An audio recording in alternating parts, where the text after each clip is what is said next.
Joining me right now is North Dakota Senator, Senate Armed Services Committee and Senate Budget Committee member Kevin Cramer. And Congressman, it is good to see you this morning. Thanks very much for joining us. We've got this first letter written on Monday to National Security Advisor Robert O'Brien, National Economic Council Chair Larry Kudlow, writing to the U.S. Labor Secretary Jean Scalia that the White House does not want the thrift savings plan. This is the savings plan, the 401k money for military men and women, past and present, to have $4 to $5 billion in Chinese companies. Your reaction?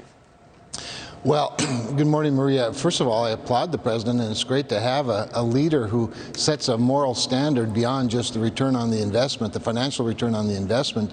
I think it's entirely appropriate, and it's probably a good lesson for a lot of us. But I think it sends all of the right signals, not the least of which to American citizens, to American federal workers, including myself. I actually have the thrift savings plan, obviously, as a member of the Senate. I actually have chosen one of the portfolios to be the international fund, which we're talking about. And I appreciate that very much, that he's taken that position. It also sends a strong signal to China that we're not going to just sit back and tolerate it and sort of look the other way because of a financial return, but rather take a moral stand. So I think it's entirely appropriate and has the advantage of being the right thing to do.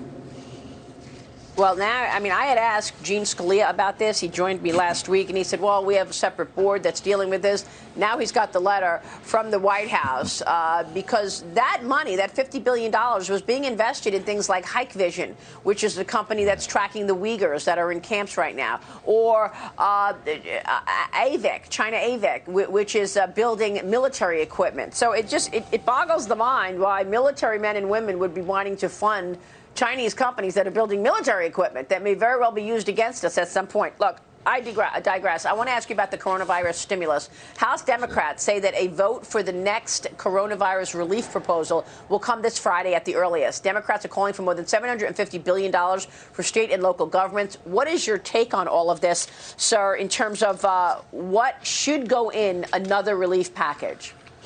Well, Maria, first of all, I think that this Friday's vote, if they have it Friday or shortly after, really is more about the vote itself than it is about any type of a result. I think it's designed to be a political messaging vote. It's a package so far that looks like publicly funded bribery. And we've already invested, what, $3 trillion or appropriated $3 trillion taxpayer dollars into the coronavirus recovery, not to mention all the liquidity that the Federal Reserve has put in, and which amounts to much more even than the $3 trillion that the Congress has appropriated. To be honest, in terms of economic stimulus, nothing's going to really stimulate the economy until the economy reopens. All the liquid in the world that's provided by the government, while it might sort of stabilize stock markets for a while, doesn't really get another person back to work. It doesn't create another job. It doesn't really generate much wealth. Yeah. And so in my mind, we ought to slow it down, see how the existing programs are working. If we do go forward, I think we need to have some larger policy discussions rather than, put it this way, if we're going to borrow money to stimulate the economy, let's do something more long-term. Let's talk about taxes. Let's talk about payroll tax, holiday and cuts. I think those things have a better So what about that? Isn't everything on the table right now? I'm asking you, Senator, what you think is a priority, because we've had Larry Kudlow on this show, and Steve Forbes is with us today. They want the payroll tax cut holiday.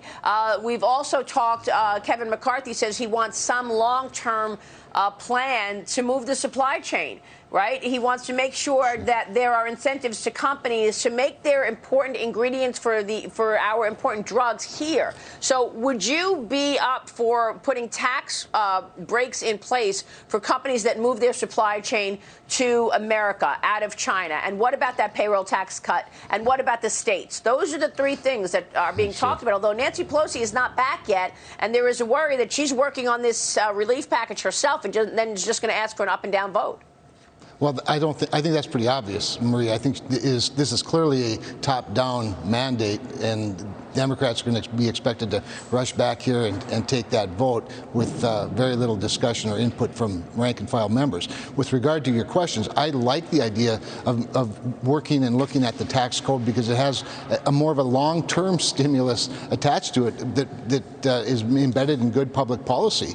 If we're going to stimulate the economy, let's let people keep more of their taxes, and then let's incent the right behavior, such as moving the supply chain. We've seen tremendous vulnerabilities in our supply chain, food supply chain, obviously particularly with meat, obviously pharmaceutical supply chain, energy supply chain. These are all areas of national security concern as well as economic security concern, and I think Leader McCarthy's exactly right about that. All right, so you would want to incentivize companies to bring the supply chain here. I mean, a Chinese company acquiring Smithfield Foods, I mean, people don't understand the ramifications of having foreign countries, some of whom are working against us, owning so many important assets, food assets, drug assets, the 70% of the active ingredients in our prescription drugs. Senator? Right. Well, I think the supply chain for food is really, really shown the ugly side of it when Wendy's runs out of hamburgers. Then the man on the street sees the real problem here. Right. Smithfield is the largest pork processor in the world, and certainly in our country, and they're owned by China. You've got JBS, the largest beef packing plant in the country, that's owned by Brazil. So 80% of our beef supply chain, or our meat supply chain, is owned by 4 companies. 2 of them are foreign owned. So that's just one of many examples of our vulnerability in the supply chain. Very, very important issues that you raise. Kevin Cramer, it is good to see you this morning, sir. Thank you, Senator. My pleasure. We'll be watching the developments.